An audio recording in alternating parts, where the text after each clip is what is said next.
So let's talk about how we're going to finish our milk-away pastries. Now there's a few different ways that you see out there. Sometimes people just will put some powdered sugar on top just to make it, that's the easiest way, or you could certainly just use royal icing or simple icing. But the classic French way is with fondant or fondant, however you say it. And I like to stick to the classic French methods for these type of pastries. And most of the time in the professional pastry kitchens, chefs are just buying fondant in powder form that you just mix water to it, or it comes in buckets already made up for you. But it might be helpful to learn how to make fondant in the old European style way. But before I show you how I do this, let's talk about the ingredients. It's actually not all that difficult to make if you have a little bit of candy making skills, or you just want to learn how to make it. There's really only a few ingredients to it. You have pure water here. I think here for this batch I have, I believe it's 180 mLs. And then I have some non-GMO corn syrup here. I believe I've got about somewhere around a quarter cup. I'll leave the exact measurements down in the recipe, down in the description box. And then also a little bit of this cream of tartar here. It's just a little dab. For this batch, you only need about an eighth of a teaspoon of that. And what the corn syrup and the cream of tartar do is it just keeps the sugar syrup from recrystallizing and getting gritty on you. And then of course the sugar, you just need, and I would not recommend using the organic sugar for this. This is non-GMO Domino, just straight white sugar. And the reason for that is because organic sugar has some of the caramel still in it, and we want our fondant to be pure white. So I have just a pound here. So the process for this, what we're going to do is we're going to actually set up a confectionery frame. So one other thing before we get started cooking this fondant that I just wanted to mention is about how we're going to prepare our fondant. What I have here is a confectionery frame on top of marble, and I've just greased the marble and the frame with some butter. Have that ready to go, or if you don't have a frame like this, which most people aren't going to have that, that's just fine. This is a small enough batch that you can just also put it, put a little butter, grease a hotel pan like this, a pan, and just have that to the side, because you're going to be pouring the hot syrup into either your pan, or if you do happen to have a confectionery frame like this, you could set that up before you get started. So now we're just going to cook this syrup. So I'm back here again at the induction cooker, and you can just do this on gas as well. You just have to be a little careful with flame. You can do it on an electric stove as well. So just pour your sugar into the bottom of the pan, and then take either a rubber spatula or a wooden spoon and just kind of put that water right in there.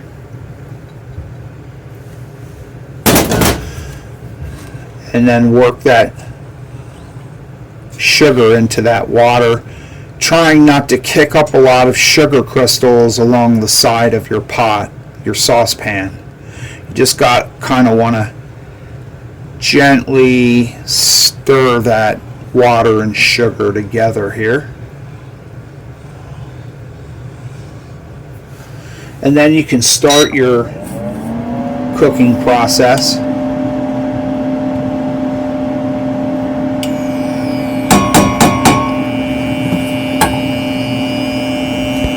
And now on the side of your saucepan there, just have a little bit of water too on the side.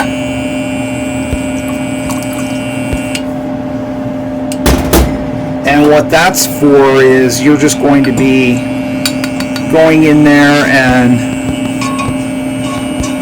wetting the sides along the saucepan. And that's because if any sugar crystals get up on there, it can start to recrystallize back down into the solution and make your syrup gritty, so you don't want that. Also, make sure that you have an accurate digital thermometer or a candy thermometer. One of those glass ones will work, and just make sure you have that on hand.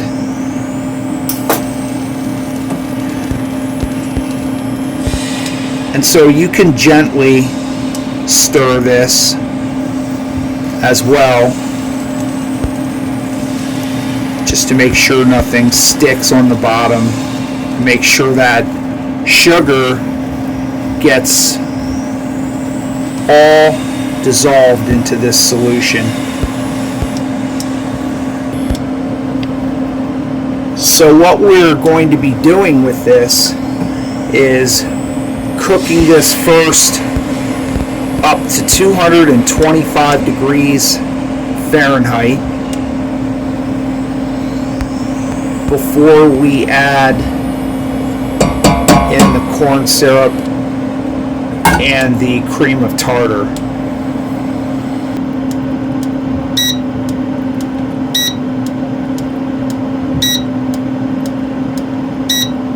So as soon as that's reading 225, then you can go ahead and scrape your syrup in there. And also the 1/8 of a teaspoon here of the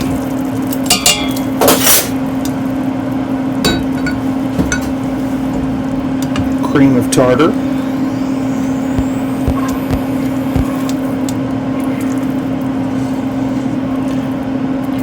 Actually, I should have. I forgot. You really should dissolve that cream of tartar in a little bit of hot water first. But slipped my mind. It happens. So now it's very important. You do not want this solution to go over 238 or so, because it'll keep cooking for a little while. So just make sure that you're temping this, and we're taking this to about 238, which is otherwise known as the softball stage.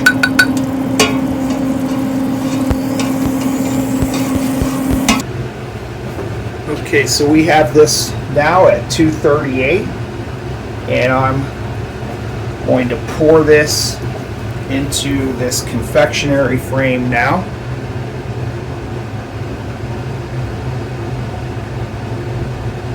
And this will cool down very quickly.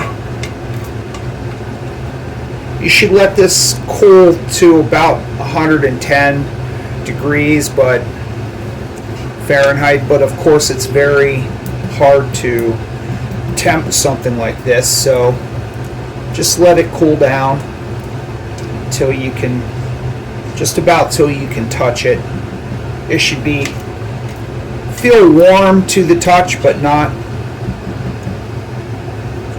cold, not hot. So just let this sit for a minute.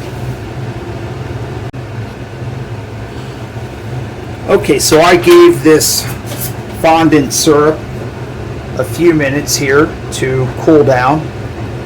And now I'm going to remove this confectionery frame. Since I buttered this frame, so it's not really sticking too bad. So if you're using the frame, then just take the frame out of your way.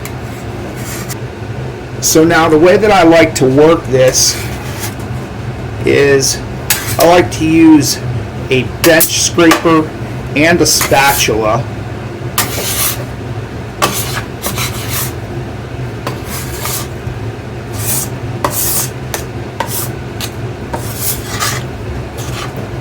That way you can get your syrup off of your bench knife as you're working this. And I definitely can recommend that you butter your surface because it'll make your job a little easier. This stuff is extremely sticky at first.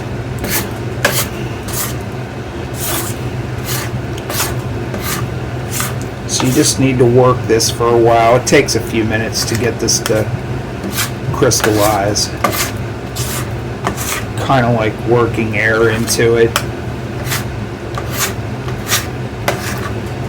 Sorry that I know the camera is probably moving, but I have it on the table here and it's creating some movement.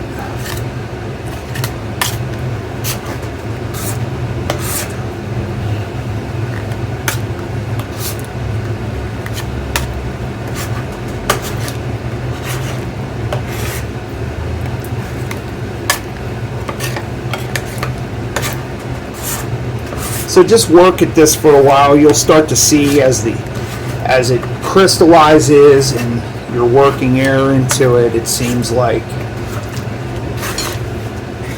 it just starts to change color slowly but surely till it's pure white.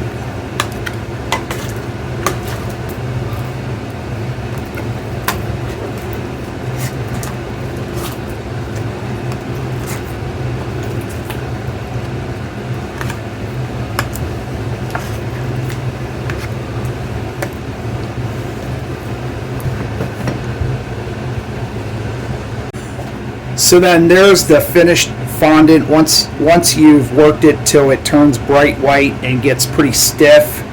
I didn't work this into a ball. I'm just keeping this kind of workable so that what we're going to do with this is just add some. We're going to put this over a double boiler when I'm ready to finish the pastries and thin this out with a little bit of simple syrup. So just wrap this tight and keep it at room temperature till you're ready to work it.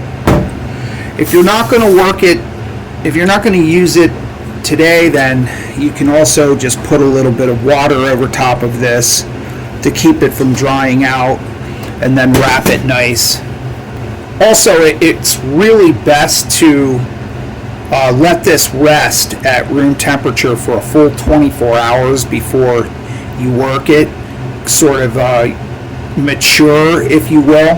It'll be a lot nicer to work with a day from now. So just wrap this tight and keep it at room temperature till you're ready to use it.